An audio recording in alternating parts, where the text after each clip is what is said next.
You want to get the full 11 marks for questions 1 to 3 for Edexcel IGCSE English Language, and I want to help you. Come on, the cherries, stay tuned. This is Schofield on Shakespeare.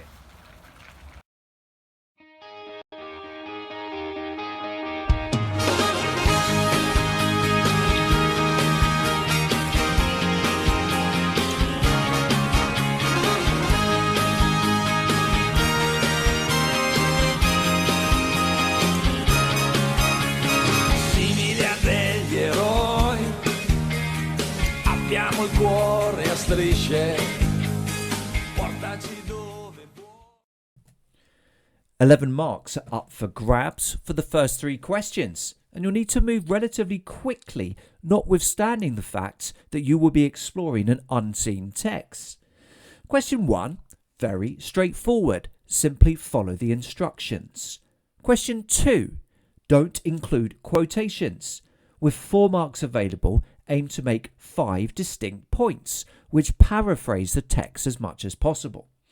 I would recommend separating these out within separate lines, in bullet points, to make it easier for the examiner to credit you.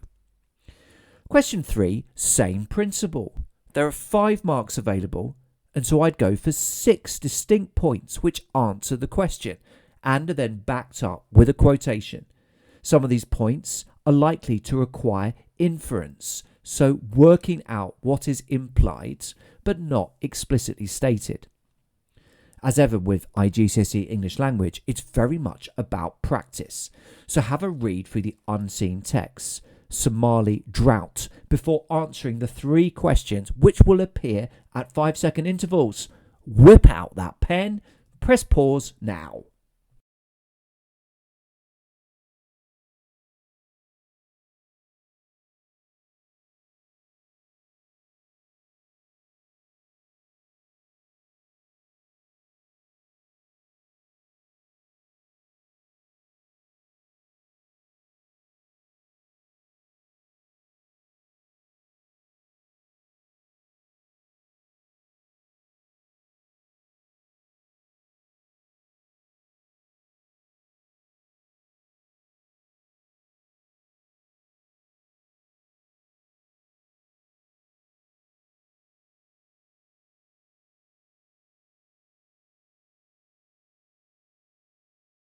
Now, be honest, did you actually do the questions 1 to 3 yourself? If you didn't, go back now. If you did, time now for the mark scheme and my model responses. Come on! For question 1, we're looking for any 2 of the 4 phrases on screen. Dusty, little, border town, and southwestern Somalia. Given that the question asks you for words or phrases, it's fine to have combinations, so dusty little, etc. Press pause to give yourself a mark now.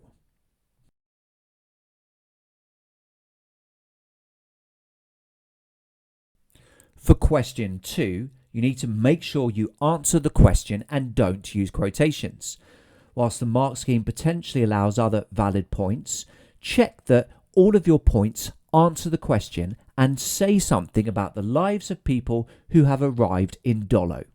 Here, I suggest a maximum of 4 marks for comments such as they have had insufficient rain for 5 consecutive years, their cattle livestock have died, they have been unable to grow crops on their farms or land due to the drought, they're living in cramped temporary accommodation, they have moved due to lack of food, they hope that they will be more secure in the town, and a large number of people are dying due to malnourishment. In my delish model response, I write, and note that I separate each point within a different bullet. Their lives are very difficult due to the comparative lack of rain over a sustained period. They've lost their cattle and livestock due to the drought. They're having to live in cramped temporary accommodation. They've moved to Dolo hoping to be able to obtain food to eat. Many people are dying in Dolo due to malnourishment. Time now to mark your response. Should you give yourself the full 4 marks for question 2, press pause now.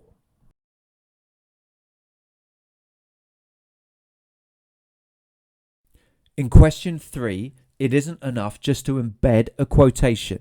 You need to first state what we learn about Somalian funerals before backing it up with a carefully chosen embedded beauty. Any reasonable explanation of what we learn about Somalian funerals within the correct line numbers should be credited, but my suggestions are: the body is washed before the burial, here with jerry cans of water. The body is wrapped in a special piece of white linen. The body is buried in a grave dug into the ground within a cemetery which has little markings or headstones. 2 other small, child-sized piles of earth.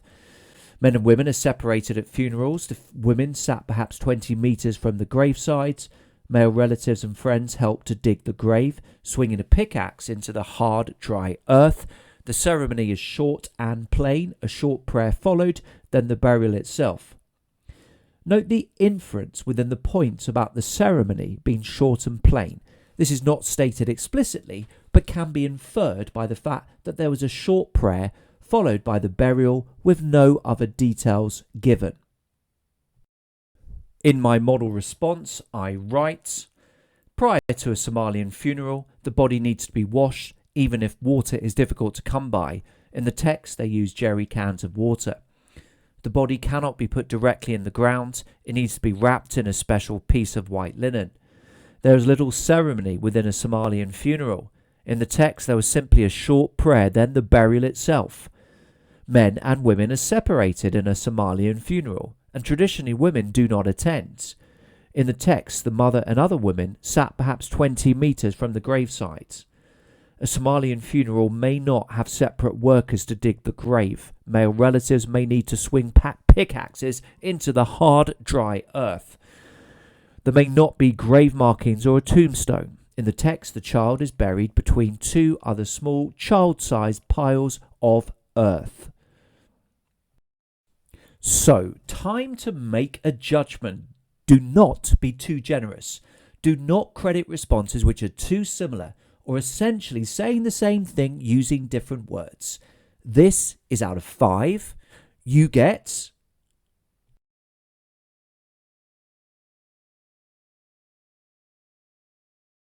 This has been Schofield on Shakespeare. Get the full 11 marks. Second half, bring it on.